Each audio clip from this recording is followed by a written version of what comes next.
Principles of Marxism-Leninism, a study course. Class 1, The Development of Society, by Bill Bland. 1. What is economics? The science of the ways in which people satisfy their material needs, for food, clothing, shelter, etc. 2. What is politics? The science of the ways in which people organize themselves in society. Note, it is broader than the science of government. Primitive peoples, without state or government, yet have political organization. 3. What is production? The transformation of raw materials into things which people can use, i.e. into products. Note, the product of one productive process, such as iron, may form the raw material of another productive process, such as engineering. 4. What are means of production? The tools which people use to carry on production, from stone axe to automated plant. 5. What are the principal social systems known to history? A. Primitive communism, as in African tribal society. B. Slavery, as in the Roman Empire. C. Feudalism, as in medieval Europe. D. Capitalism, as in contemporary Britain. E. Socialism, as formerly existed in the Soviet Union in the time of Lenin and Stalin. 6. What is exploitation? The act of living, partly or wholly, on the work of others. 7. What is a social class? A social group which has distinct property relations to means of production. The members of a class A own means of production and live by exploiting a class that does not. B. Own means of production and live by means of their own work. Or C. Own no means of production and live by selling their capacity to work to members of a class that does. A class in category A is an exploiting class, while a class in category C is an exploited class. 8. What are the basic social classes in Britain today? The capitalist class or bourgeoisie, which owns means of production and lives by exploiting the social class which does not. B. The middle class or petty bourgeoisie, which owns small means of production and lives primarily by its own work. And C. The working class or proletariat, which owns no means of production and lives by selling its capacity to work to the capitalist class. 9. Which of the social systems known to history are based on exploitation? A. Slavery, in which the slave class is exploited by the slave-owning class. B. Feudalism, in which the serf class is exploited by the aristocracy. And C. Capitalism, in which the working class is exploited by the capitalist class. 10. What is the basic cause of historical change from one social system to another? The development of tools and techniques. This process occurs within a particular social system until the point is reached where these new tools and techniques can no longer be developed, or even used, to the full within that particular social system. The frustrations resulting from this give rise to a political movement, the function of which is to change this social system to a new one. Eventually this change is brought about, allowing the new tools and techniques to be developed further within the new social system. The first stage of human society was one in which tools and techniques were so primitive, and production in consequence so low, that it was possible for someone to produce only barely sufficient to keep himself and his dependents alive. There was, therefore, no surplus which anyone could take. Consequently, exploitation was impossible. Means of production were communally owned, and the social system was one of primitive communism. However, within primitive communism tools and techniques continued to be developed, until the point was reached where it was possible for someone to produce more than was necessary to keep himself and his dependents alive. Until this point prisoners of war had generally been eaten. Now, however, cannibalism came to be regarded by society as immoral, because it was no longer economically sensible. By turning a prisoner of war into a slave it was possible to obtain from him, not one good meal, but a lifetime of meals from his slave labor. Thus, as a result of the development of tools and techniques, primitive communism gave way to slavery. Society became divided into two social classes, a class of exploiting slave owners and a class of exploited slaves. But within slavery tools and techniques continued to be developed until the point was reached where the purely forced labor of the slave, who worked only to avoid punishment, ceased to be capable of using and developing these new tools and techniques adequately. In consequence, the slave owners themselves gradually transformed the basis of their exploitation into a new form in which the exploited peasants were given an interest in the use and development of the new tools and techniques. The slaves were transformed into serfs. In feudal society the serfs, although legally tied to their lord's estate, were permitted to work part-time on their own strips of land. They had, however, to work also on their lord's estate and to hand over to him a proportion of the produce from their own strips. But within feudalism tools and techniques were further developed. A new class of merchants and artisans appeared in the towns. The serfs, in alliance with the rising merchant class, succeeded in gaining their freedom from serfdom. in commuting their labor service into a new system of money rent. With the commutation of labor service, the lords found themselves unable to obtain labor for their own private estates. In order to obtain this, as well as for other secondary reasons, they proceeded to enclose the peasants' own land, that is, to drive them from it so that they were compelled to seek employment as wage laborers in order to live. Great numbers of these dispossessed peasants migrated to the towns to seek employment with the merchants and artisans. The working class was born. Within the framework of feudal society, a new economic system, capitalism, began to develop. But the merchant capitalists found their efforts to develop the capitalist system, on which their economic advancement depended, frustrated by the opposition of the ruling landed aristocracy. This frustration gave rise to a political movement to change the social system. Eventually the political power of the aristocracy was overthrown in a bourgeois revolution, and the capitalist class became the ruling class. Within the framework of capitalist society, tools and techniques were developed at an unprecedented rate. In the 20th century the point was reached where the full use and development of these new tools and techniques was being held back by the continued existence of a social system which had outlived its usefulness to the mass of the people. This became the basis of a crisis within the capitalist system, and it brought into existence a movement to change, again, the social system to a new one, the Socialist Movement. During the 20th century the working class over a quarter of the world succeeded in abolishing the capitalist system and in laying the foundations of a socialist system. However, for reasons which will be analyzed later in this course, a temporary reversion to capitalism took place. The establishment of a socialist society in Britain, as part of the world revolutionary process, is the historic task which faces the British working people. 11. What is meant by the term progressive? That which helps forward the development of society. 12. What is meant by the term reactionary? That which tends to hold back or turn back the development of society. 13.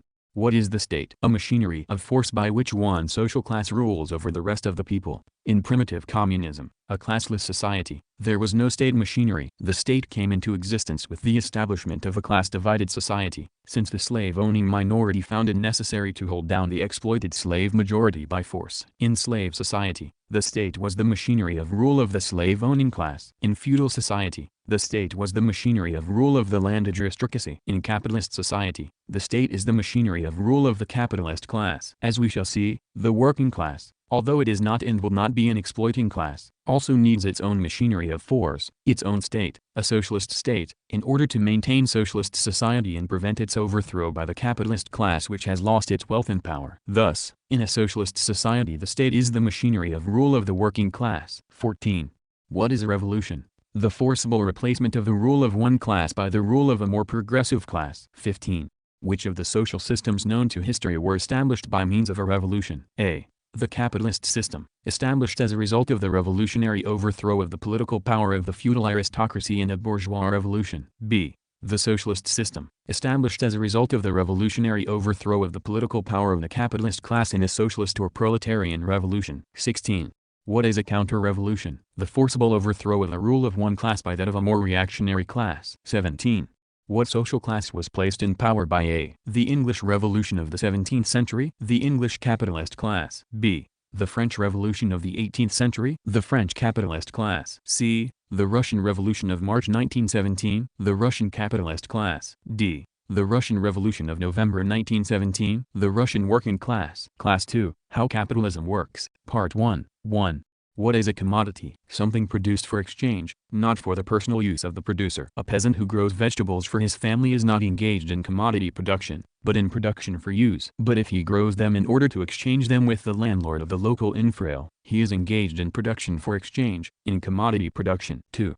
What is simple commodity production? The production of commodities by producers who own their own means of production, like that carried on by artisans under the feudal system. 3. What is capitalist commodity production? The production of commodities by working-class producers in a capitalist society, that is, by producers who do not own their means of production and so are compelled, in order to live, to seek employment with capitalists who do own means of production. 4.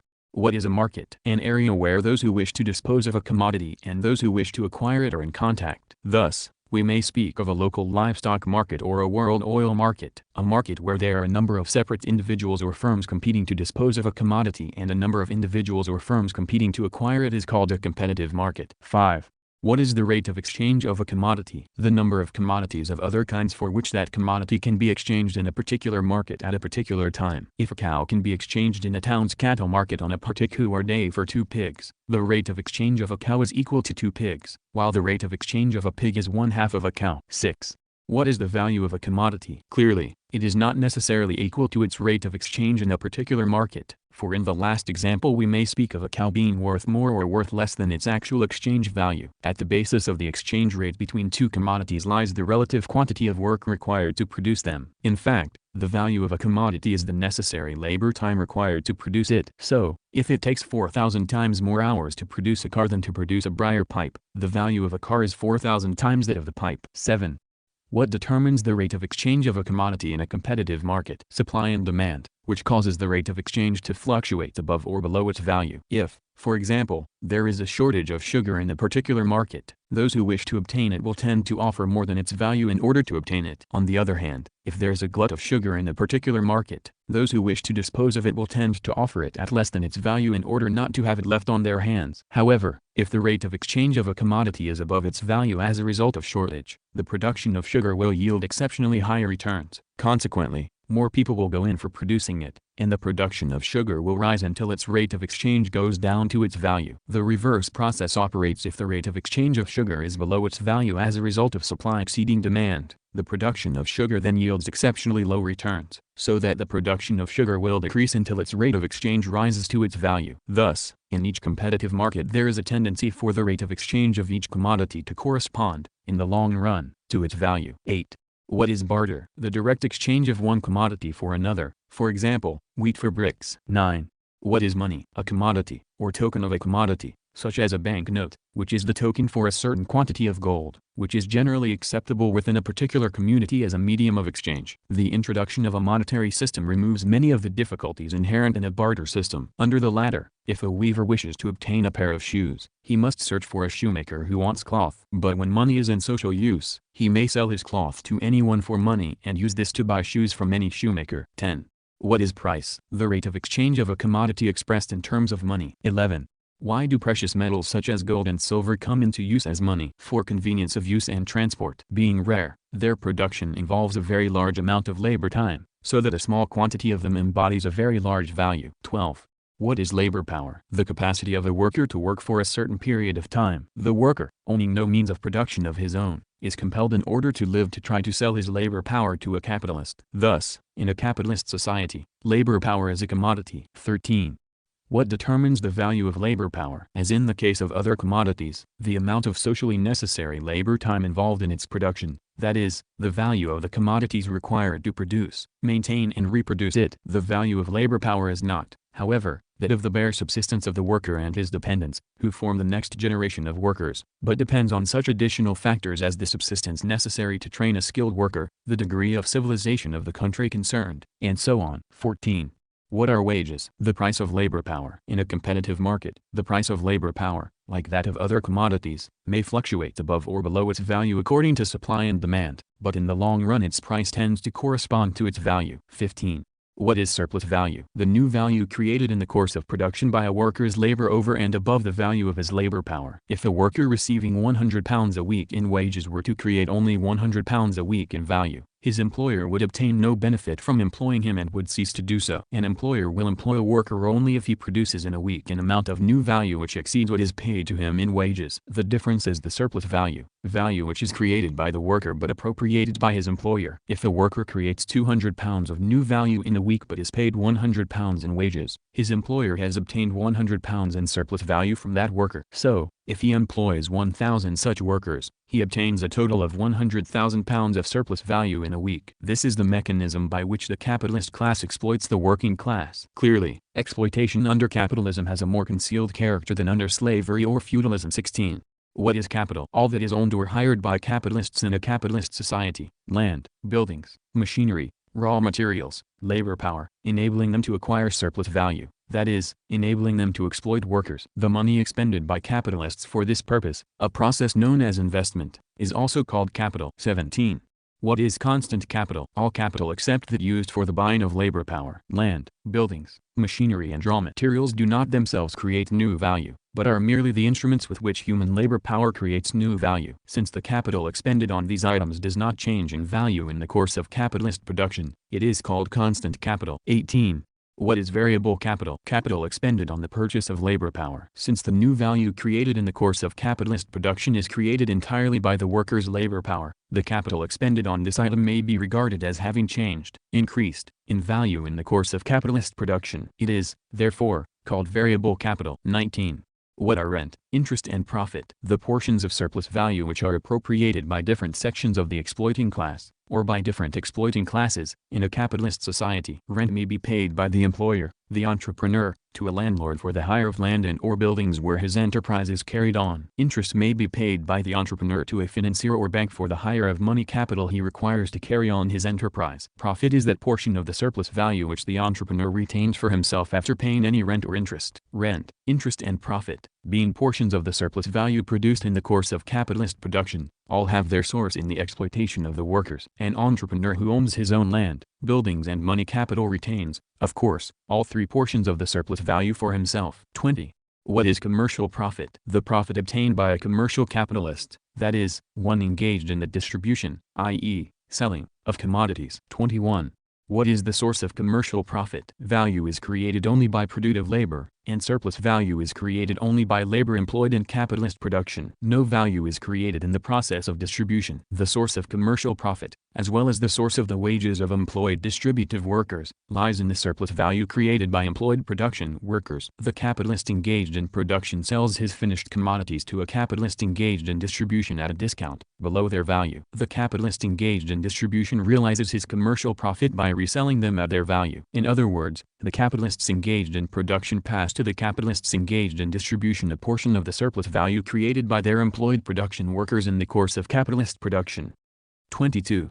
What is the motive of production under capitalism? Profit. Each capitalist firm strives to make for itself the maximum possible amount of profit. Criticize the following analysis. Because of the operation of the principle of supply and demand in a capitalist society as described in paragraph 7 above, the profit motive automatically gears production to demand. The demand which is satisfied as a result of the operation of the profit motive is not the needs of the masses of the people. It is what is called effective demand. That is, demand measured in terms of the money which consumers are willing and able to spend on the satisfaction of their needs. If the entire population of a capitalist country were to demonstrate in the streets for bread, there would be no effective demand for bread unless they had the necessary money to offer in the bakers' shops. Thus, the profit motive gears production approximately to the needs of those people with enough money to express their needs in effective demand. That is why, although there has long been a housing shortage for working people in capitalist Britain, capitalist building firms do not use the resources of the building industry to build houses and flats for working people but, instead, use them to construct such things as office buildings, which may stand empty for years. They do so because the latter course is more profitable, although the social need for it is incomparably smaller. Only when the profit motive has been abolished and production is consciously planned can it be geared to the real needs of the people. Class 3, How Capitalism Works. Part 2. 1.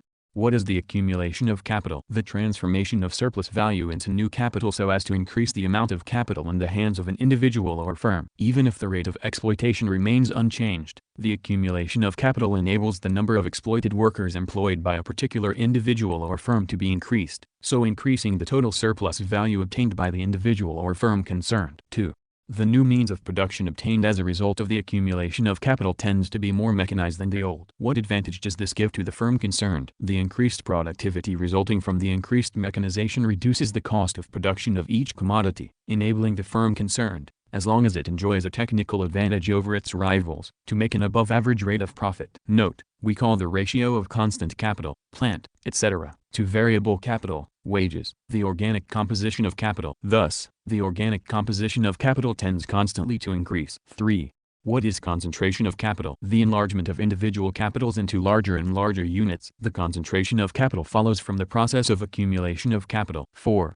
Leaving on one side the accumulation and mechanization of capital, how else can a capitalist firm increase its profits? Only by increasing the amount of surplus value it obtains from each of its workers. For example, 1. by cutting wages. Allowing prices to rise while wages are frozen represents a cut in real wages. 2. By increasing working hours while preventing a corresponding increase in real wages. 3. By increasing the intensity of work by methods such as piecework wage systems, where wages are geared to output. Speed up of the conveyor belt system. Time and motion study, designed to eliminate any actions which do not contribute to production, etc. 5. What is the basis of the conflict of interest between labor and capital, which Marxist-Leninists call the class struggle? The division of the value produced by the workers between the two classes, the working class and the capitalist class. Leaving on one side the accumulation and mechanization of capital, higher profits can be obtained only at the expense of the living and working conditions of the working class, while improved living and working conditions for workers can be obtained only at the expense of profit. There is, therefore, a fundamental conflict of interest between the working class and the capitalist class. At times smoldering beneath the surface, at times bursting into the open flames of strike or lockout, the class struggle is inherent in capitalist society. No repressive measures can do more than hold it down for a while. It will disappear only when capitalists and capitalism no longer exist. 6.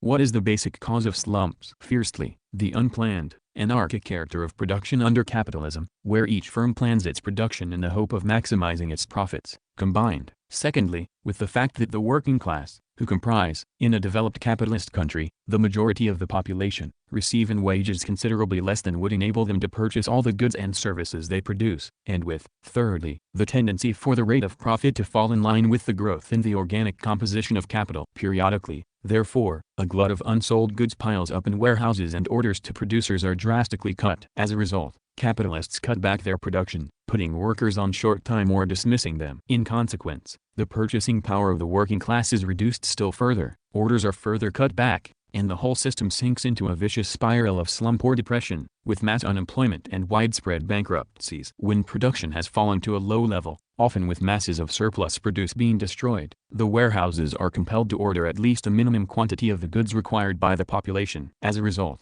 the capitalists take some workers back into employment and, in consequence of the rise in the purchasing power of the workers, more orders flow into producing firms. The system picks up into a recovery, followed by a boom, at the height of which a new crisis of relative overproduction is precipitated. 7.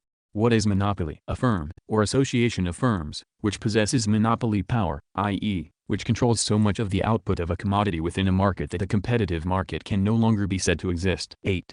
What are the advantages of monopoly power to the capitalists possessing it? A monopoly can price its commodities higher than would be possible under conditions of competition, i.e., it can sell its commodities above their value. It can assist this process further by restricting output. Thus, a monopoly can make a higher rate of profit than would be possible under conditions of competition. 9. A monopoly may be 1. A trust, 2. A combine, or 3. A cartel. What are the characteristics of each? A trust is a single giant firm with monopoly power, such as Imperial Chemical Industries. A combine is a group of firms under single control possessing monopoly power, such as Unilever. A cartel or ring is an association of separate firms which have agreed to restrict competition among themselves in order to reap the advantages of monopoly power. A cartel may, for example, fix production quotas and the share of the market for the participating firms and/or agreed prices for a commodity. An example of an international cartel is the Organization of Petroleum Exporting Countries. 10. Does monopoly end competition? No. It reduces competition in the area covered by the monopoly, while accentuating it in other fields, for example, between monopoly capitalists and non-monopoly capitalists and between rival groups of monopolists in the same or different countries. 11. What is finance capital? As capitalism develops, concentration and centralization of capital proceed in banking as in industry, and a merging of bank and industrial capital takes place, so that a small group of monopoly capitalists, a financial oligarchy, comes to control the large banks and financial institutions as well as the large industrial firms. This merged bank and industrial capital is called finance capital. 12. We have seen that the capitalist classes of all countries are faced with the market problem. How do they endeavor to solve this problem? In theory they could raise the workers' wages to equal the value of the commodities they produce, but since this would reduce their profits to nil, capitalists reject this solution. Consequently, they endeavor to solve their perennial market problem by exporting commodities. Since all the developed capitalist countries have a market problem, each tends to direct its export drive primarily towards less developed countries. 13. Why does the export of commodities tend to lead to the export of capital and to colonialism? Because an underdeveloped country is economically backwards, its population as a whole tends to be poor. Furthermore, Its economy tends to be autarkic, that is, relatively self-contained. Consequently, an underdeveloped country provides a poor market for the surplus commodities from a developed capitalist country unless its economy is radically transformed. This is one reason why capitalist firms in developed capitalist countries export capital to such underdeveloped countries, i.e., invested in the acquisition of large tracts of land for conversion into plantations or mines. They flood the underdeveloped country with cheap manufactured goods which ruin many of the native artisans, who still use handicraft methods which cannot compete with machine production. And if they can control the administration of the underdeveloped country, a process known as colonialism, they can force a large part of the peasantry from the land they traditionally held, for example, by imposing money taxes which can be met only from wages. These ruined artisans and landless peasants are compelled to seek employment at starvation wages in foreign-owned plantations or mines producing cheap raw materials and food for the developed capitalist countries, at a very high rate of profit for the firms involved, this providing a second important reason for the export of capital. 14. What are superprofits? Surplus value which a capitalist class obtains by the exploitation of workers outside its own country, particularly in underdeveloped colonial-type countries where the degree of civilization, and so the value and price of labor power, is lower than in the developed capitalist country, so that the rate of profit is, often very considerably, higher. 15. What is a colony? A colonial-type country which is administered directly by a developed capitalist country, for example, Gibraltar, Northern Ireland. 16. What is a semi-colony? A country which is nominally independent but is in fact dominated by a foreign power, for example, Saudi Arabia. 17. Some people claim that the working class of a developed capitalist country as a whole shares in the exploitation of colonial-type countries. Is this true? No. Superprofits from the exploitation of the working people of colonial-type countries go to the capitalists of the developed capitalist countries concerned. While a small portion of these superprofits may be used to bribe a stratum of highly paid workers, mainly the officials in the labor movement who act as agents of capital, the workers as a whole receive only the value of their labor power and wages and do not share in the superprofits. Nevertheless, the existence of the small stratum of workers bribed by imperialist superprofits, the so-called labor aristocracy, creates an objective split in the working class which complicates the development of the socialist movement. For the most part, however, the fact that the standard of living of the British workers has risen over the past 100 years is not because they receive in wages more than the value of their labor power, but because the value of their labor power has increased. A considerable part of the superprofits from colonial-type countries has been used to accumulate capital and mechanize production at home, so that productivity has risen and with it the degree of civilization which contributes to the determination of the value of labor power. In other words, total production has risen very considerably over the last century and the working class has been accorded a minor portion of this in the form of increased real wages. However, the share of total production received in wages by the working class has fallen, so that the exploitation of the British working class has increased over this period. 18. The economic transformation of a colonial-type country limits in time the usefulness of the country to the developed capitalist country concerned. How does this come about? The capitalists of the dominating country need a stratum of well-educated native people to serve them as civil servants, office workers, etc. And these people become frustrated by the fact that the higher positions are reserved for representatives of the foreign dominating power. Furthermore, although the foreign capitalists try to limit capitalist development in the colonial-type country, they need railways, harbors, etc. in order to bring out raw materials and food from the country. This helps to bring about the development of a national capitalist class or national bourgeoisie which, although frustrated in many ways by the dominating foreign power, frustrations which assist in developing the political consciousness of the national bourgeoisie, develops a degree of native capitalist industry which competes with the export industries of the developed capitalist country. It also creates an industrial working class, small in size but relatively concentrated. This naturally gives rise to a labor movement, which begins to struggle for higher wages and better working conditions. In time, all these factors lead to the rise of a national liberation movement, led initially by the national bourgeoisie, the aim of which is to free the colonial-type country from the domination and exploitation of the foreign capitalists. 19.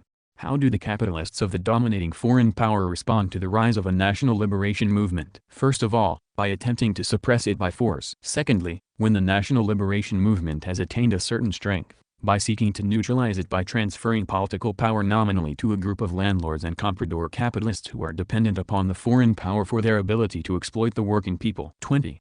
What is imperialism? Imperialism is another name for monopoly capitalism or finance capitalism. A capitalist society has developed to the stage of imperialism when 1. The concentration and centralization of capital has proceeded to the point where it has created monopolies which play a decisive role in economic life. 2. The merging of bank and industrial capital has developed to the point where it has created, on the basis of finance capital, a financial oligarchy. 3. The export of capital, as distinct from the export of commodities, has become extremely important. On a world scale, we must note the creation of international monopolies and the fact that, by 1914, all the underdeveloped countries of the world had been brought within the sphere of influence of one or another imperialist power, so that further imperialist expansion could only be at the expense of some other imperialist power. Class 4, The State and the Road to Socialism. 1. What is the state? As we saw in Class 1, essentially the machinery of force by which one social class rules over the rest of the people. 2. What are the principal organs of the contemporary British state? The monarch, the House of Lords, the House of Commons, the judiciary, the prison service, the armed forces, the police, the security services, the civil service, the Church of England, the BBC, the post office, the National Health Service. 3.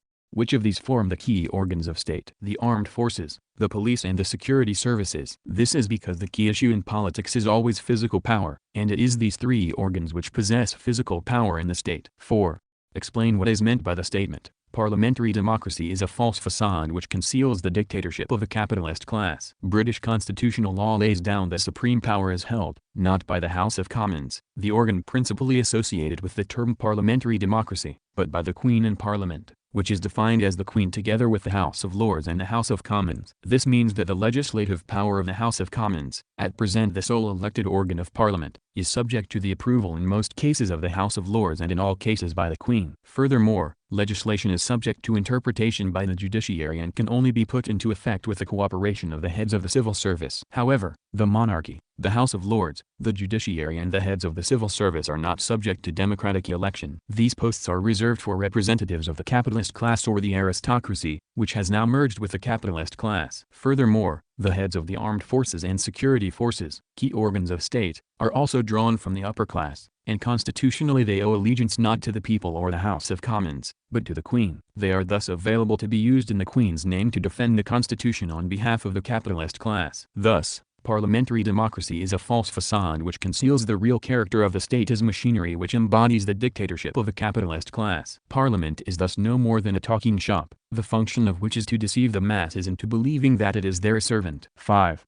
Imagine that your party, a party of genuine socialists, has won a majority in the House of Commons in a general election. What steps would you take to introduce socialism constitutionally? Even the posing of this question requires considerable imagination. For the development of electoral opinion to the point where a general election might occur would clearly take a considerable time and would not go unnoticed by the capitalist class, since this class will obviously use every weapon in its power to preserve its wealth, power and exploiting rights, in the name, of course, of preserving freedom and moral values. It would obviously take steps prior to the election, alteration of electoral laws and boundaries, outright banning of your party as subversive etc., to try to prevent such an embarrassing electoral result. Let us assume, however, that as a result of some miracle of stupidity the capitalist class fails to take such preventive action. Your party must then hope that the Queen will invite the leader of your party to form a government. It has long been customary for the monarch to invite the leader of the party with the largest number of seats in the House of Commons to become Prime Minister, but there is no constitutional obligation on her to do so. Let us assume, however, that she takes this step and that the leader of your party selects his provisional cabinet. Before these can take office as ministers, they are required by constitutional law to take an oath of allegiance to the Queen. Since your party's electoral program must have included pledges to abolish the undemocratic monarchy, the arrest of these ministers on charges of perjury will be perfectly legitimate, and when sufficient of your MPs have been, quite legally, imprisoned, your party will no longer have a majority in the House. Let us therefore assume another miracle, that the capitalist class is too stupid to take constitutional measures to prevent your party from taking office and that it introduces legislation to socialize the principal means of production. Such legislation can only be adopted with the approval of the House of Lords and the Queen. The latter can hold up legislation indefinitely, so that further miracles have to be imagined for your socialist program to be put into legislation. The capitalists may then appeal to the courts to rule that such legislation is unlawful, and a further miracle is required to make the upper-class judges rule in favor of the socialist government. Furthermore, the putting into effect of this socialist legislation requires the cooperation of the heads of the civil service, who are also drawn from the upper class, so that their cooperation would require a further miracle. One must also assume yet another miracle. Constitutionally, the armed forces, the heads of which are also drawn from the upper class, may in case of emergency at the request of the monarch establish martial law and rule dictatorially. That reactionary military coups are not confined to distant countries was shown by the infamous Guerrilla Mutiny of 1914, which led to the partition of Ireland. Another miracle has, therefore, to be imagined to render the monarch and the armed forces inactive in this respect. Such a wholesale series of miracles does not occur in real life, and it is clear that the concept of a constitutional transition to socialism is absurd. 6.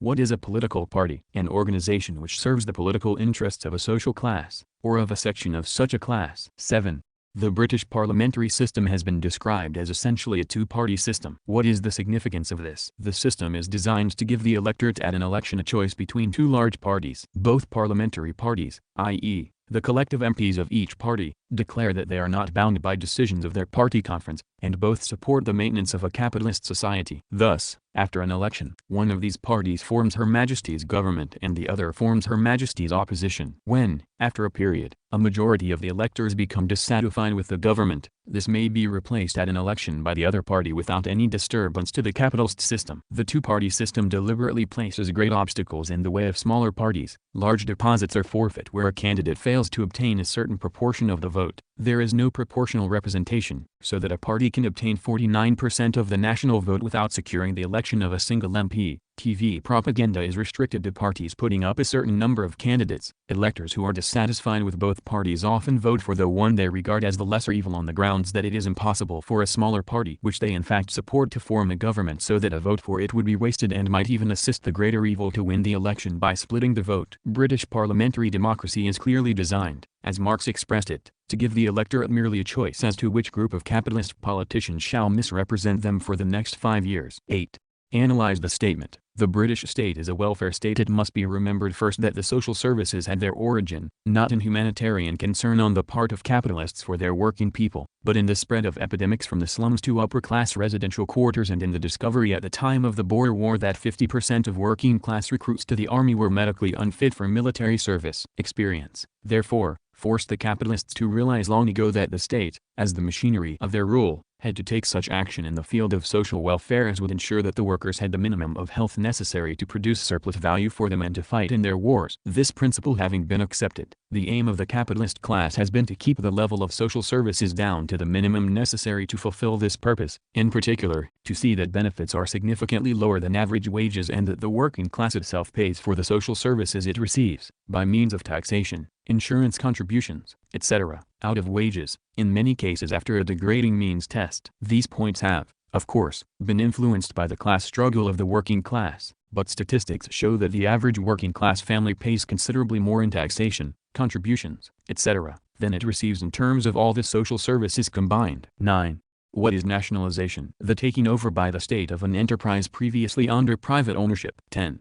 Is nationalization in a capitalist society a socialist measure? Since the state in a capitalist society is the machinery of rule of the capitalist class, nationalization in a capitalist society is in no way a socialist measure. It represents merely the transfer of an enterprise from ownership by a single capitalist to ownership by the capitalist class as a whole. The most reactionary governments have carried out measures of nationalization, affecting principally the fields of communications and fuel, which serve the capitalist class as a whole. For example, the post office, railways, airlines, gas, coal, electricity, etc. The motive for nationalization is to provide a cheap and efficient service in these fields for the benefit of the capitalist class as a whole, and nationalization is usually carried out where private enterprise is using monopoly power to charge excessive rates to other capitalist firms, or where private enterprise appears to be no longer capable of providing a reasonably efficient service in some field essential to the capitalist class as a whole. When an enterprise is nationalized by the capitalist state, the former owners are usually generously compensated with interest-bearing state bonds, which enable them to continue to exploit the working class with their profits guaranteed by the state. The boards which manage such nationalized industries are dominated by members of the capitalist class, often, indeed, by their former owners, who then receive directors' fees in addition to interest. Thus, as workers in nationalized industries know from their own experience, the class struggle continues within them, but it is now necessary for the workers concerned to struggle not against a single private management, but against the capitalist state. 11.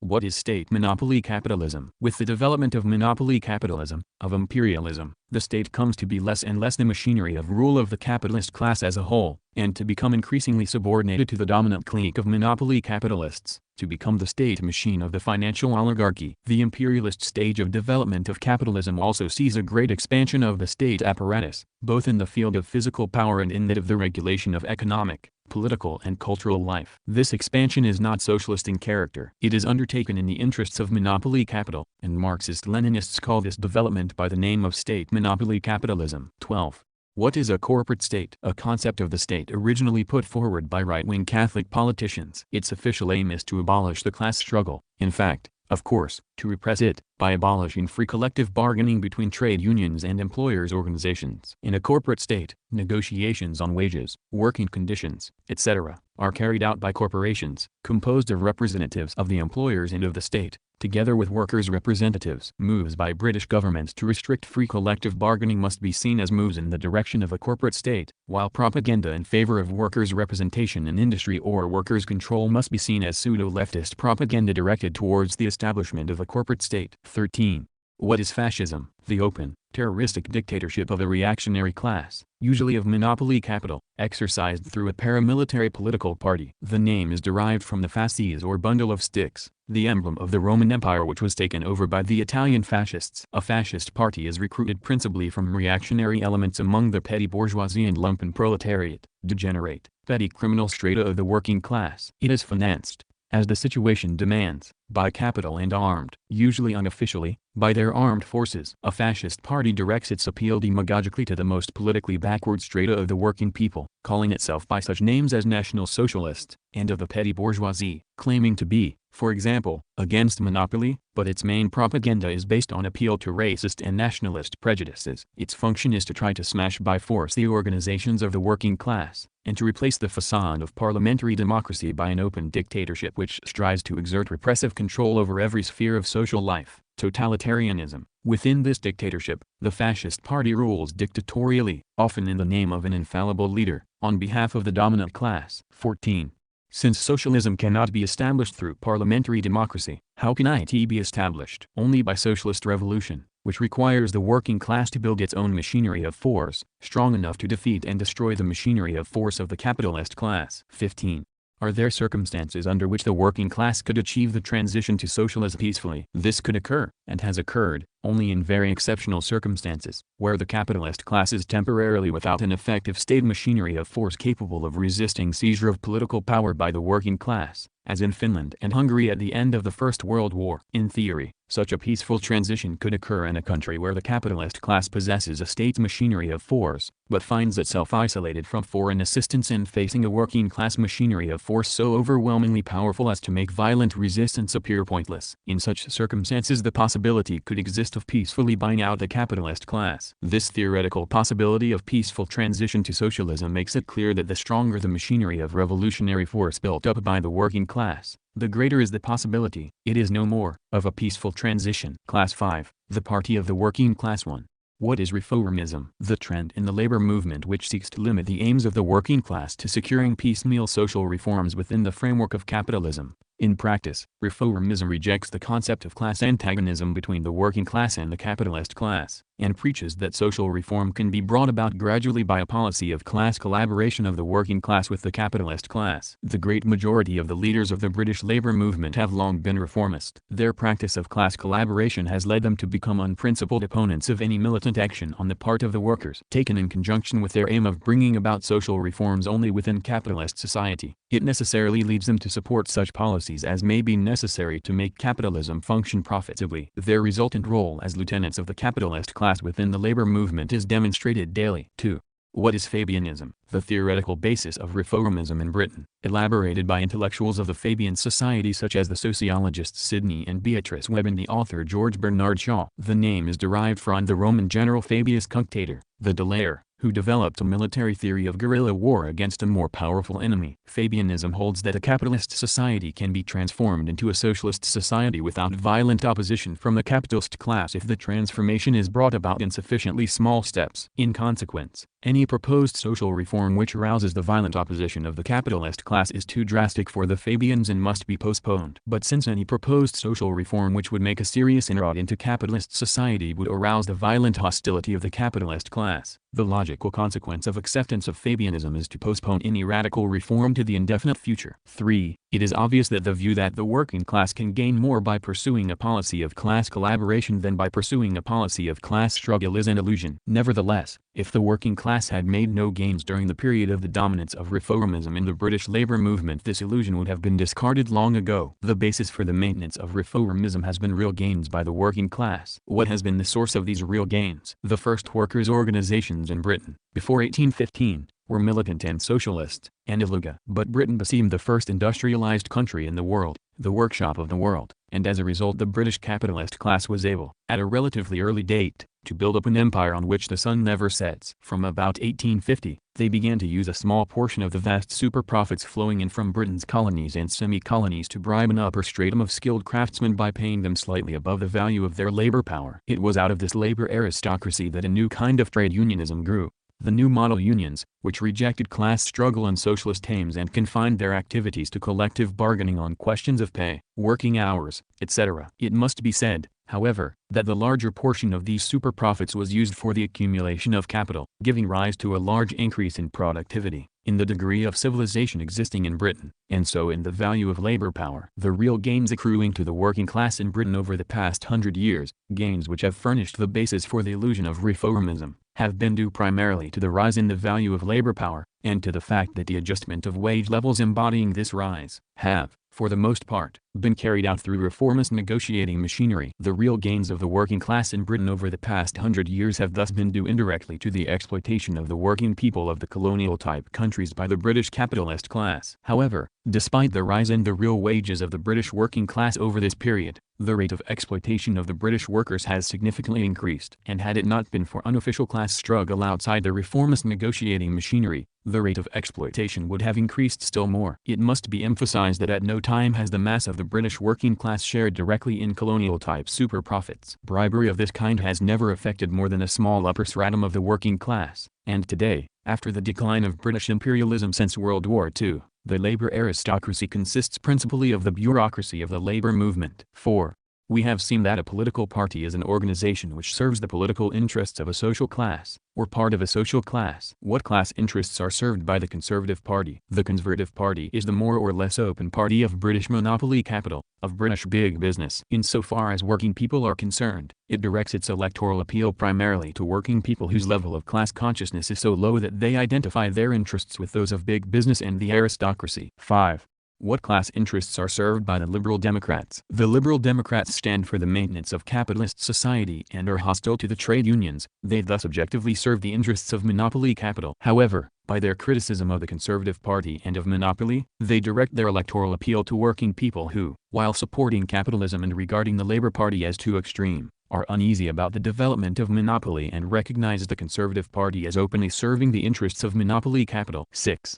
What class interests are served by the Labour Party? Founded ostensibly to give working people a voice in Parliament, the Labour Party was, in fact, never a party which served the interests of the working class, for such a party needs to be a revolutionary socialist party, based on Marxist-Leninist principles. Anti-Marxist from its inception, the Labour Party preached the reformist theory that the state is a neutral apparatus which the working class could use to serve its interests by gaining a majority in Parliament. Their Fabian ideology led Labour governments to operate along lines calculated to make capitalism work profitably during the infinitely long period of gradual piecemeal social reform. Despite the fact, therefore, that its membership is drawn mainly from working people and that trade unions are affiliated to it, the Labour Party objectively serves the interests of monopoly capital. In the past, it presented itself as a party which served the interests of working people, and it directed its electoral appeal primarily towards working people with just sufficient class consciousness to recognize the existence of the class struggle and, in consequence, the need for working people to have a workers' party. Its image as a workers' party enabled it, when in office, to introduce anti-working class legislation with significantly less opposition from workers than if such measures had been adopted by a conservative government. However, in the new situation following the temporary liquidation of the international communist movement, New Labour, under the leadership of Tony Blair, has felt itself able to repudiate all pretense of being a workers' party. and claims to represent the interests of the whole people, specifically including business. The Labour Party forms at present the principal reserve party of monopoly capital, a party which can safely be permitted to form a government at times when the Conservative Party has lost electoral support. 7.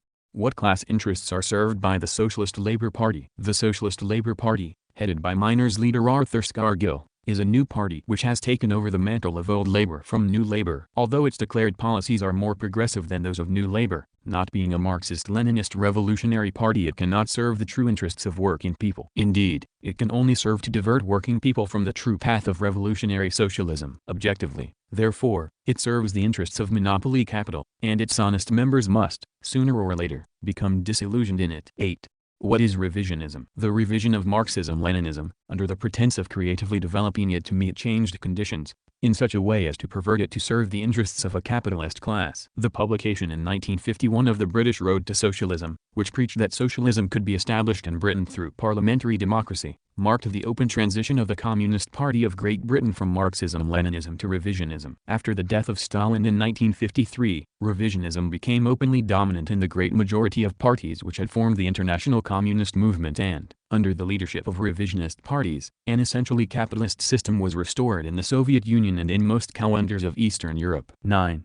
What class interests are served by the Communist Party of Britain? The Communist Party of Britain represents a revival of the Communist Party of Great Britain. Note, after the dissolution of the CPGB, the name was taken over by an essentially Trotskyist group. It carries forward the revisionist policies adopted by this party and put forward in the British Road to Socialism. In other words, having abandoned the principles of Marxism-Leninism, it rejects the need for the working class to overthrow the capitalist state in a socialist revolution, and preaches the illusion of a peaceful, parliamentary road to socialism. Since it seeks to divert working people away from organizing for socialist revolution, the only road to socialism, the CPB objectively serves the interests of monopoly capital. 10.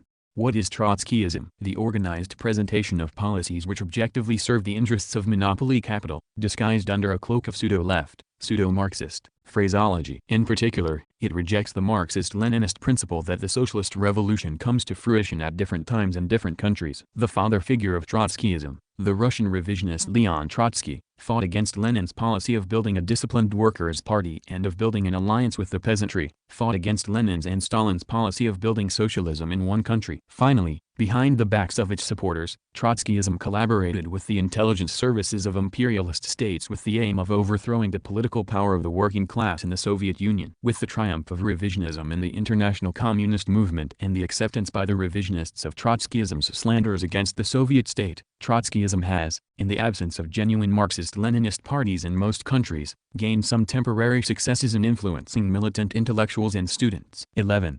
Is a Marxist-Leninist party necessary to bring about a socialist revolution? Yes, it is essential. We have seen that socialism cannot be established without the building by the working class of a machinery of force capable of seizing political power from and defeating the machinery of force of the capitalist class. But just as an army cannot wage a successful war without a general staff to lead and coordinate its military activity, so the army of the working class cannot lead to victory a revolutionary war against the forces of the capitalist state without its own general staff to lead it and coordinate its activity. This vanguard organization of the working class cannot be a political party of the old type of the Labour Party, which is designed for electoral, parliamentary activity within the framework of parliamentary democracy. It must be a party of a new type, organized in such a way as to enable it to fulfill its role as revolutionary vanguard of the working class. It must be a party guided by the compass of Marxism-Leninism. 12.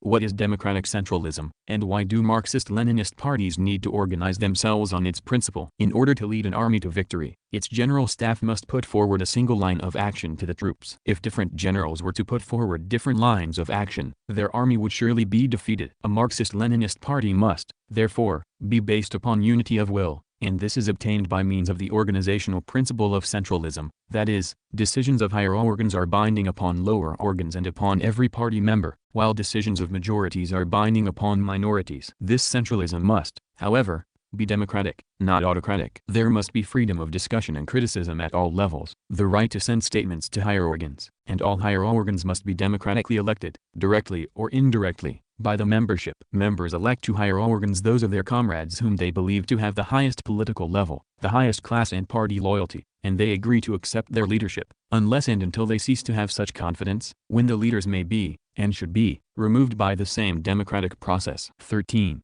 What are 1. Strategy, 2. Tactics. Strategy is the determination of the direction of the main blow which the working class should strive to strike at a given stage of the revolutionary process. Tactics is the determination of the line of action which the working class should take in a particular immediate short-term situation. While the aim of tactics is to win a particular battle, the aim of strategy is to win the war. 14.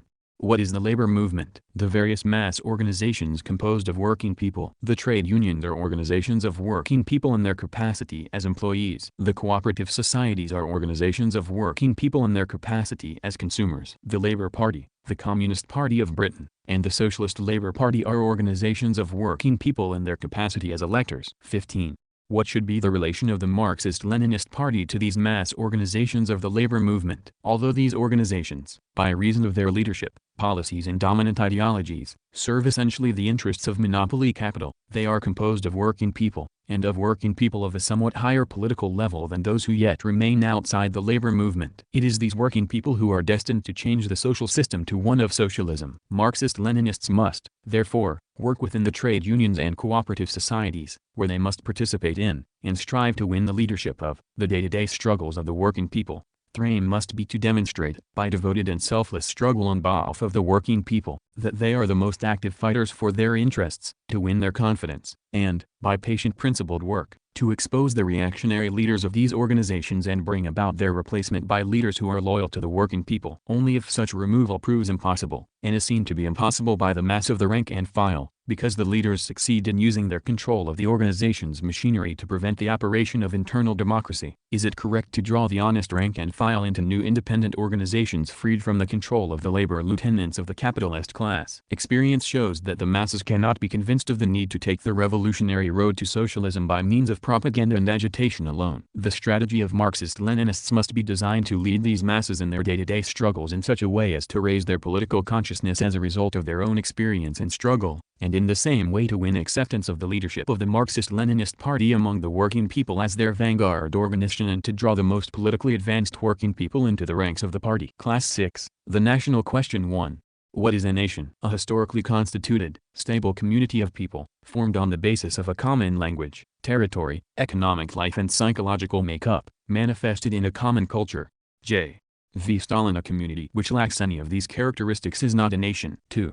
How does a nation develop? The development of a community to nationhood proceeds through 3 fundamental stages. The first stage is that of the tribe, based on a union of related clans. Tribalism is the characteristic form of social organization under primitive communism. As the tribal community disintegrates with the development of tools and techniques, tribes come together into federations and kingdoms. A common language, based on one of the tribal languages, emerges. This process leads to the development of the second stage of the development of a community, that of the pre-nation or nationality. A pre-nation or nationality is a community based no longer on blood relationship, but on geographical location. It has a common language, a common territory and a common culture, but does not possess economic cohesion in the form of a common market. A pre-nation is the characteristic form of social organization under slavery and feudalism. With the development of capitalism within the framework of feudal society, the development of pre-national characteristics is accelerated and, alongside this, the process of establishing economic cohesion, a common market, throughout the territory of a pre-nation. This latter process transforms the pre-nation into a nation. 3. What is meant by the term the right of nations to self-determination? The nations of the world are divided into oppressed and oppressing nations. An oppressed nation is one dominated, openly or in a concealed manner, by an oppressing nation for the benefit of the ruling class of the latter. It is, therefore, not free to determine its own destiny. When Marxist-Leninists say that they recognize the right of an oppressed nation to self-determination, they mean that they recognize the right of an oppressed nation to establish its complete independence, and recognize the struggle of an oppressed nation to establish its independence from an oppressing nation to be a just struggle which they support. 4.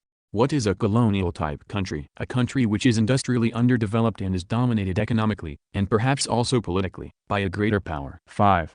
What kinds of colonial-type countries are there? A colonial-type country may be, 1. A colony, under the open, direct political rule of a dominating power, for example, Gibraltar, Northern Ireland. 2. A semi-colony, nominally independent, but in reality dominated by a greater power for the benefit of the latter's ruling class, e.g., Colombia, Saudi Arabia. Or 3. A neo-colony, a former colony which has become a semi-colony, continuing to be dominated by a greater power for the benefit of the latter's ruling class, for example, Tunisia, Jamaica. 6. What is nationalism? The ideology which puts forward the view that a particular nation is superior to other nations, and b. that the interests of this nation should be of paramount political importance for all its members. 7. Is nationalism progressive or reactionary? Where a nation is in process of formation, nationalism may temporarily play a limited progressive role. However, once the capitalist class has become the ruling class of the nation, nationalism plays a wholly reactionary role. It falsely presents the interests of the ruling, exploiting class as equivalent to the interests of the nation, seeking in this way to persuade the working class to abandon its class struggle against exploitation and for the establishment of a socialist society in the interests of the nation. In fact, in the interests of the capitalist class. Nationalism also plays a reactionary role insofar as it serves to create in the minds of workers of a particular nation a subjective antagonism towards the workers of other nations, who are objectively their allies in the struggle for a socialist world. 8.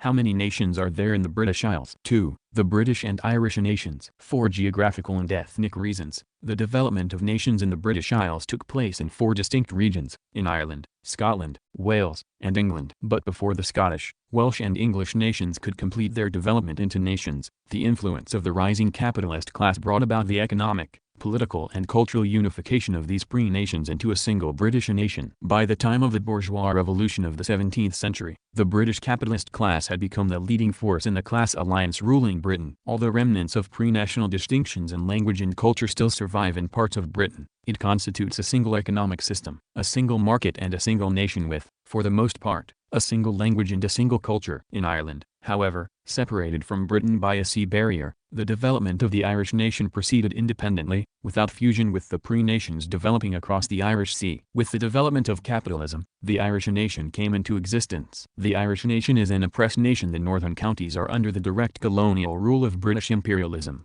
The southern counties, the Irish Republic, form a neo-colony of British imperialism. Marxist-Leninists uphold the right of the Irish nation to unification and independence. 9.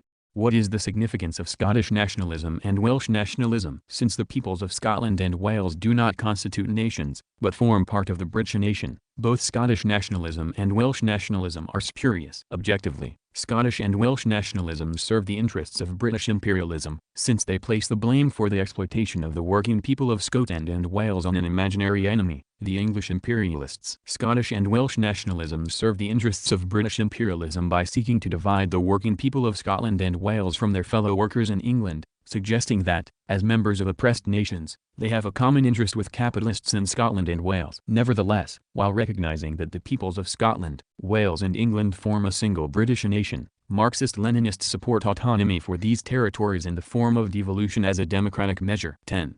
What is racism? The view that people of one degree of skin pigmentation are superior or inferior to people of another degree. Because of the history of imperialism, the most common form of racism is white racism, which holds that people with white skins are superior to those with black skins. The imperialists, who form a tiny minority of the world's population, can maintain their domination over the working people of the world only on the basis of divide and rule. Consequently, they seek to set white against black, Christian against Muslim, manual worker against intellectual worker, young against old, and so on. All forms of racism, which seek to set people of one race against people of another, serve the interests of the imperialists. Black racism, although to some extent a reaction against white racism, complements the former. Both white racists and black racists oppose the building of an anti-imperialist united front embracing the working people of the imperialist countries and those of the colonial-type countries, which is essential to destroy imperialism. 11.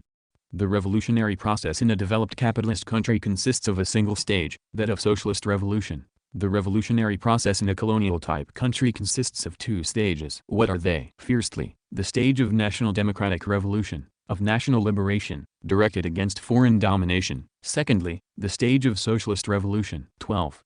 The capitalist class in a colonial-type country consists of 2 sections. What are they? Firstly, the comprador capitalists, involved particularly in finance and commerce, who are dependent upon the dominating foreign power and have an objective interest in supporting it. And secondly, the national capitalists, particularly those involved in industry, whose interests and advancement are frustrated by the dominating foreign power and who therefore have an objective interest in ending foreign domination. 13. What social classes in a colonial-type country have an objective interest? 1. Opposing, and 2. Supporting national democratic revolution. The landlord class and the comprador capitalist class have an objective interest in opposing national democratic revolution. The national capitalists, The middle and poor peasantry, the urban petty bourgeoisie and the working class have an objective interest in supporting it. 14. What social classes in a colonial-type country have an objective interest? 1. Opposing and 2. Supporting socialist revolution. The landlord class, the urban and rural capitalist class and the better-off strata of the urban petty bourgeoisie, have an objective interest in opposing the socialist revolution. The poorer strata of the peasantry, the poorer strata of the urban petty bourgeoisie, and the working class have an objective interest in supporting it. 15. Why do Marxist-Leninists, whose fundamental aim is to bring about a socialist revolution, support the national democratic revolution in a colonial-type country as the first stage in the revolutionary process there? Because the national democratic revolution enables certain class forces opposed to the socialist revolution, the landlords and comprador capitalists, to be defeated by a wider coalition of classes than those which stand to gain by the socialist revolution. 16.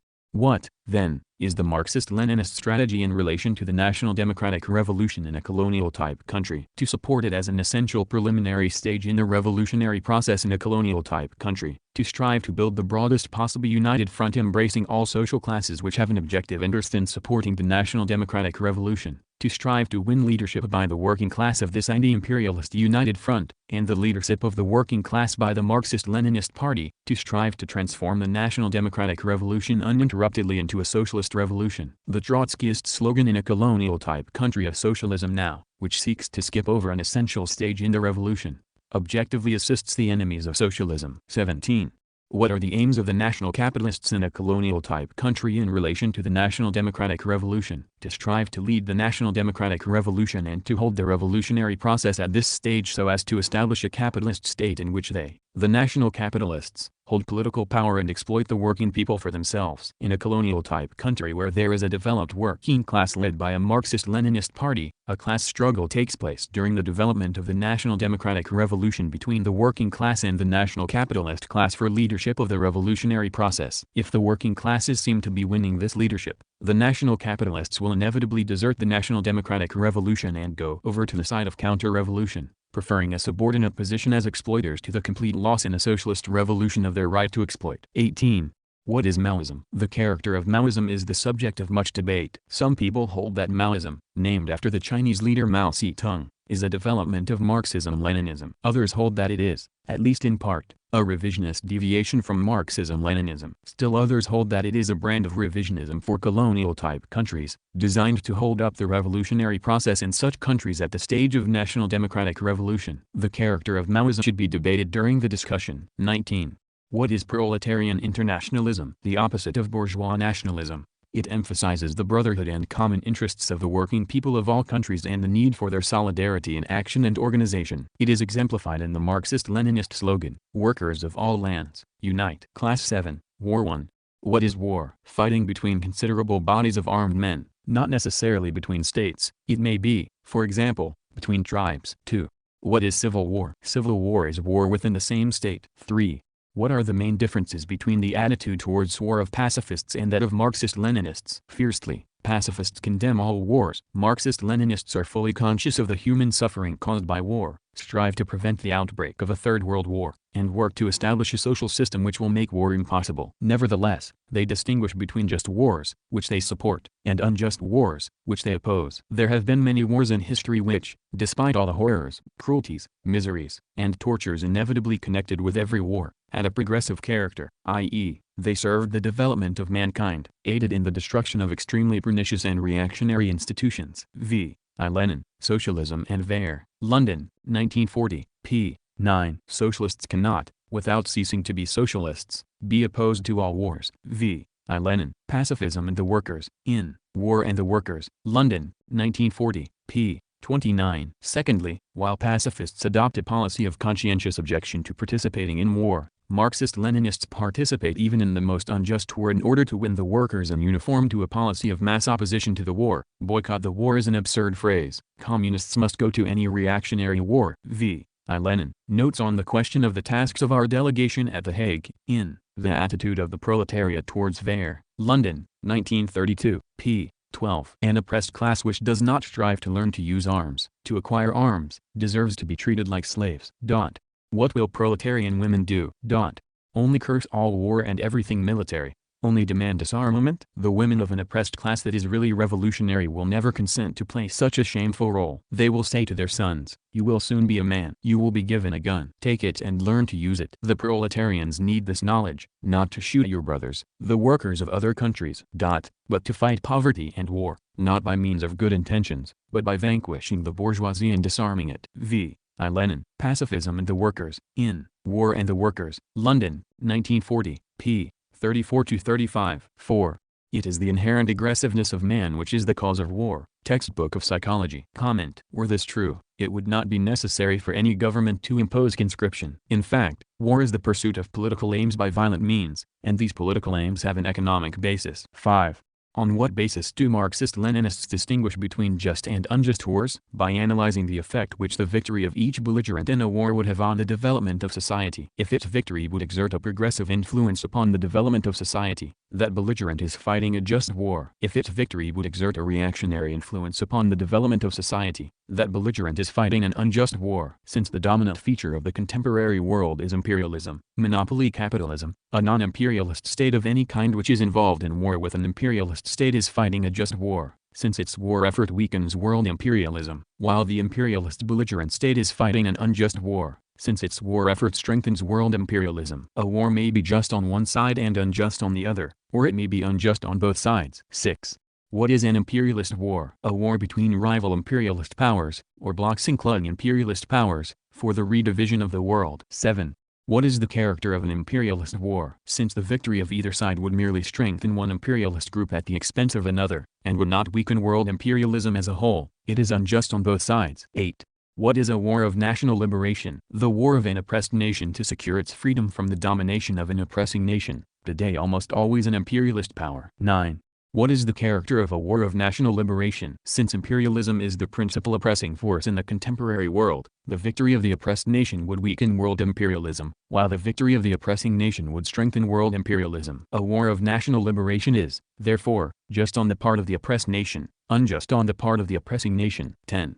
What was the character of the First World War of 1914-18? It was an imperialist war, unjust on both sides. 11. Were there, nevertheless, just, progressive elements within the First World War? Yes. If it were possible to consider it in isolation from the imperialist war as a whole, the war of Serbia against Austria-Hungary could be regarded as a just war of liberation. But this just element was completely overshadowed because it lay within the framework of the unjust imperialist war. 12. What was the character of the War of Intervention against Soviet Russia of 1918-22? It was an attempt by a number of imperialist powers to overthrow the rule of the working class in Soviet Russia, and so was a just war on the part of Soviet Russia and an unjust war on the part of the intervening imperialist states. 13. What was the character of the Sino-Japanese War of 1931-39? Since China was a semi-feudal, non-imperialist state, while Japan was an imperialist state, it was a just war on the part of China and an unjust war on the part of Japan. 14.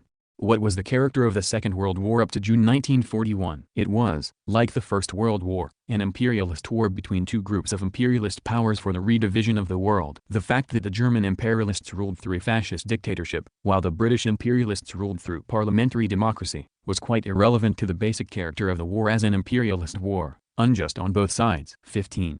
Were there, nevertheless, just, progressive elements within the Second World War in the period prior to June 1941? Yes. Poland was a capitalist state, but not an imperialist state. So, if Poland's war against Germany could be considered in isolation from the war as a whole, it could be considered as a just war. Furthermore, the resistance movements of the peoples of the countries occupied by German and Italian imperialism, if they could be considered in isolation from the war as a whole, could also be regarded as just wars. But, as in the First World War, these just, progressive elements were overshadowed because they lay within the framework of the unjust imperialist war. 16. What was the character of the Second World War after June 1941? Following the German attack on the Soviet Union, then a socialist state, in June 1941, the Soviet war against Germany, if it could be considered in isolation, would be considered a just war on the part of the Soviet Union and an unjust war on the part of German imperialism. This just, progressive element combined with the other just, progressive elements listed in the answer to question 15 to overshadow the unjust, imperialist elements which still remained. Thus, from June 1941, the fundamental character of the Second World War changed and it became, overall, a just war on the part of the United Nations and an unjust war on the part of the Axis powers. 17. What was the character of the Middle East War of 1967? Israel is a state set up the imperialist powers in the Middle East, armed and dominated by United States imperialism. It is an arm of U.S. imperialism in the Middle East. The Arab states are not imperialist states, and most of them were not, in 1967, arms of imperialism. Consequently, the war was a just war on the part of the Arab states and an unjust war on the part of Israel. 18. Does the continued existence of imperialism make war inevitable? Capitalist, including imperialist, economies develop at uneven rates. Consequently, a division of the world which reflects the economic needs of imperialist powers for markets, sources of raw materials, etc., at one period ceases to reflect these economic needs at a later period. Thus, the economic needs of some, have not, imperialist powers force them to try to seize markets, sources of war materials, etc., from the have imperialist powers. Imperialist wars to redivide the world are periodically inevitable. Only by the destruction of imperialism can wars cease to be inevitable. 19.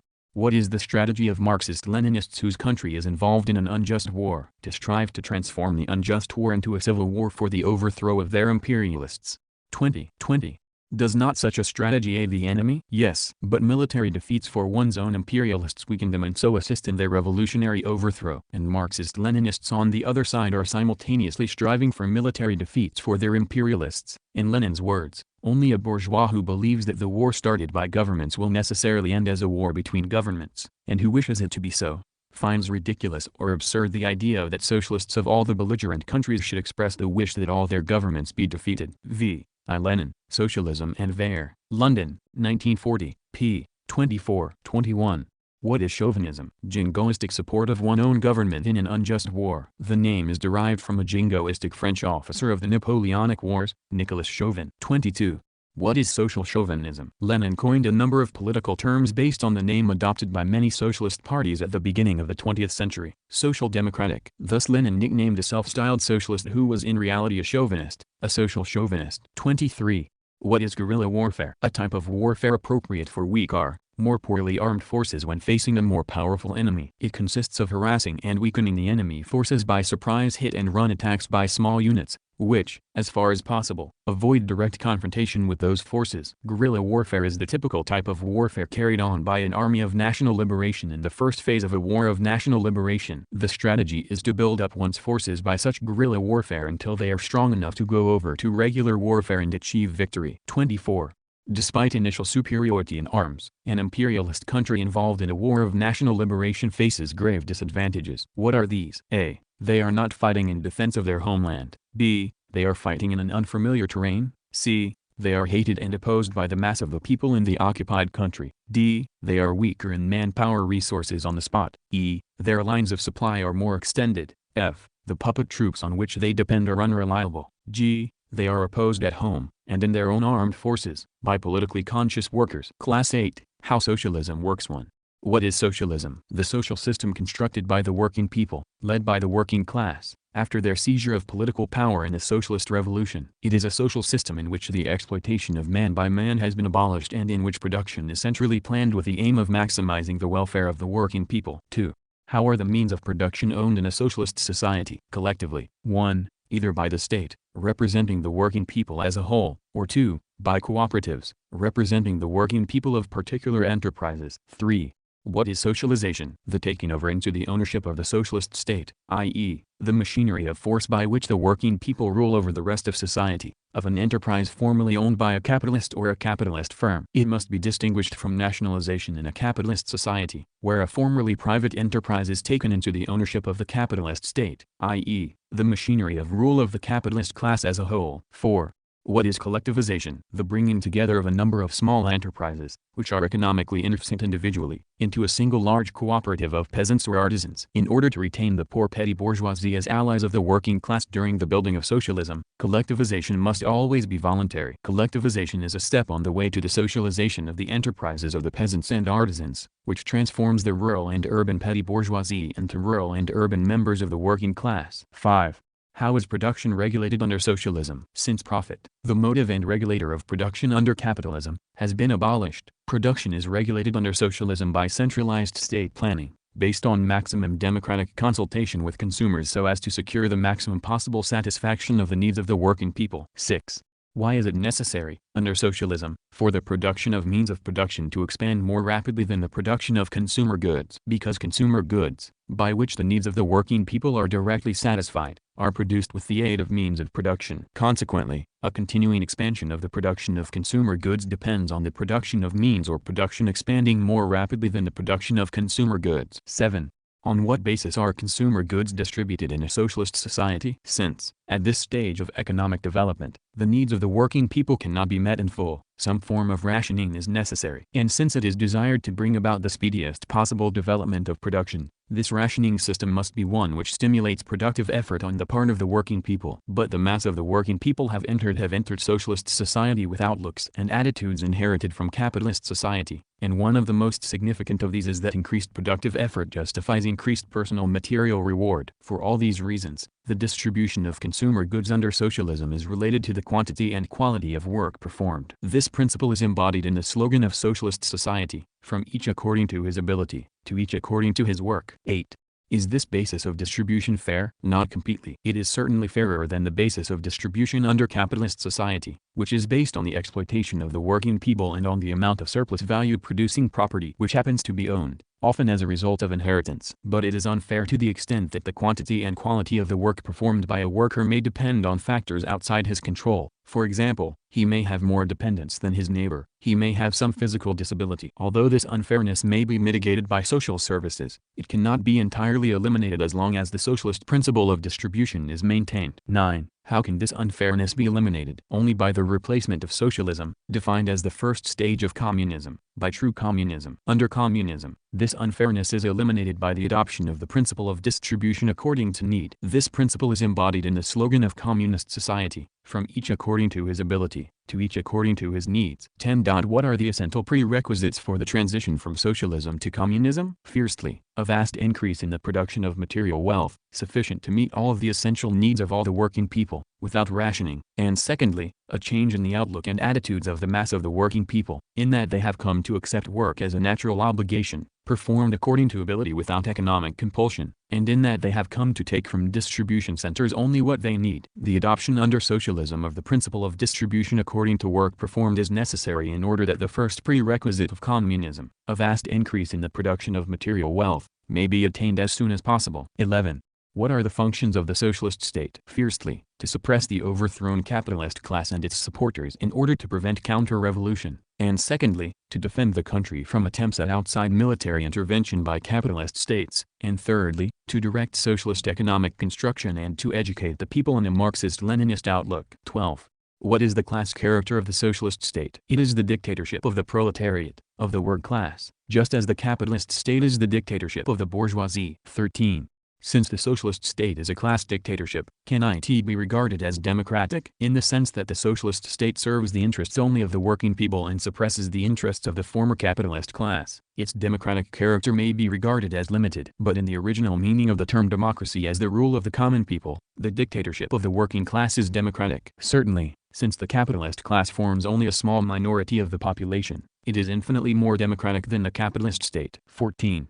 The socialist state will eventually wither away, Friedrich Engels explain. As the members of the overthrown capitalist class die out and their descendants are assimilated into the working people and acquire their outlook, there ceases to be any class which must be suppressed for the security of socialism. Thus, the internal repressive function of the socialist state is no longer necessary and dies away. And as the working people in other capitalist countries proceed to seize political power and construct socialism on a world scale, the danger of external military intervention also disappears. Thus, the external defense function of the state also ceases to be necessary and dies away. Eventually, therefore, the socialist state, as a machinery of rule, ceases to exist, being transformed into a completely democratic apparatus for the administration of society. 15.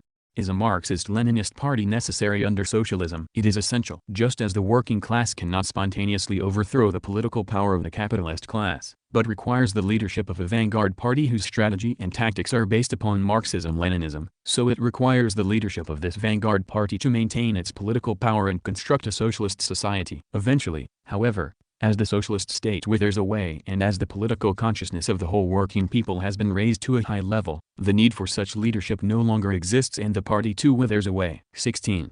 Is socialism, once established, permanent only if the working people are led by a Marxist-Leninist party. For this reason, the enemies of socialism strive in every way to pervert the Marxist-Leninist party into a revisionist party, a party which, at first, pays lip service to Marxism and Leninism but in fact adopts policies which, under the guise of modernization and democratization, move the country towards the restoration of capitalism. 17.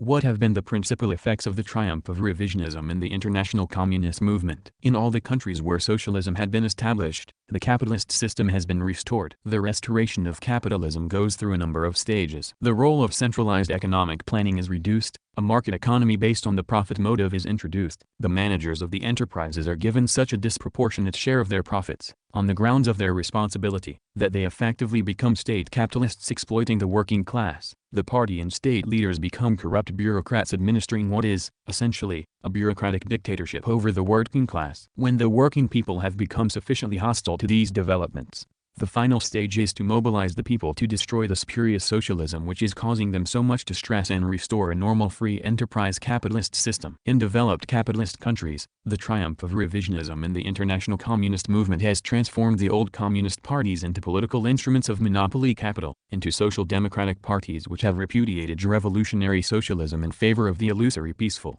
parliamentary road to socialism. Such parties may take their place within the parliamentary framework when needed by the capitalist class as instruments for the deception of working people. These developments, tragic setbacks for the working people as they are, do not solve but, in the long run, accentuate the social problems of the working people. There is no solution for these problems but socialism. The historic task facing the working people of almost every country at the present time, therefore, is the reconstitution of Marxist-Leninist parties, purged of and insulated against every revisionist trend, and the reconstitution of a Marxist-Leninist international as the vanguard of the working people of the world. International as the vanguard of the working people of the world. International as the vanguard of the working people of the world. International as the vanguard of the working people of the world. International as the vanguard of the working people of the world.